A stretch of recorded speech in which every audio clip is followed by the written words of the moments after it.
Hello and welcome to Soulmate Coach Crystal, where we learn to attract, create, and maintain relationships that are lasting and loving.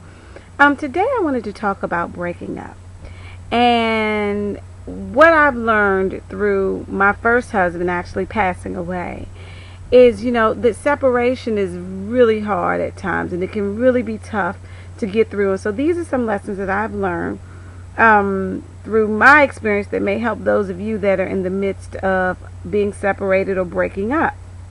The first thing I learned is give yourself room to grieve. You've lost something that at one time meant something to you. You lost someone that at one time meant something to you. So giving yourself room to grieve, room to feel it. A lot of times we're very tempted to think, oh, well, if he was no good for me, or it's better that I move on. We try to rush past the feelings of loss and loneliness and sadness that we experience when we are no longer with someone that we once cared about. So, giving yourself room to grieve and giving yourself the space to acknowledge that this was an important relationship and it was valuable and it really meant something to you. And that's number one. Number two is get clear on what's real and what's not.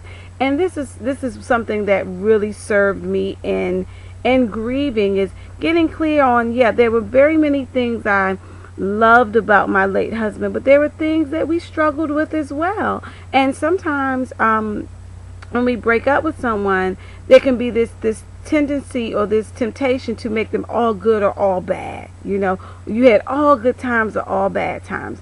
And really getting clear on sometimes we're good, sometimes we're not so good, and that really helped me to deal with and process honestly and truthfully what I'd lost.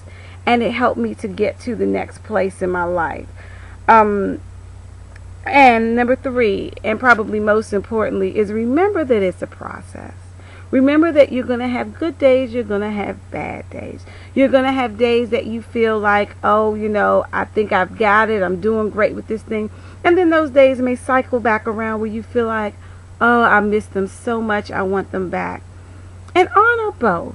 Don't write off the good days as, oh, this is just a good day, but the bad one's coming. And don't write off the bad days as, oh, I'm not even going to think about this bad day. I'm not going to deal with this bad day because a good one is coming.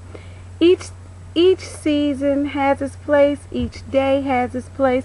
If today is a tough day, then it's a tough day. Knowing inside that you will cycle around to a good day. And if today is a good day, it's a good day. But just try not to rush your process along.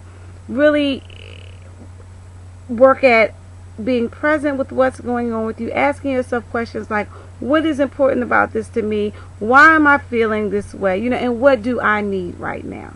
Okay? So maybe that'll help you to work through some of the feelings that come up with loss. And thank you for joining me today. You can reach me. I welcome all questions and comments at soulmatecoachcrystal@gmail.com, as well as you can visit me on my website, soulmatecoachcrystal.vpweb.com. Thank you for joining me today, and I'll talk with you soon. Blessings.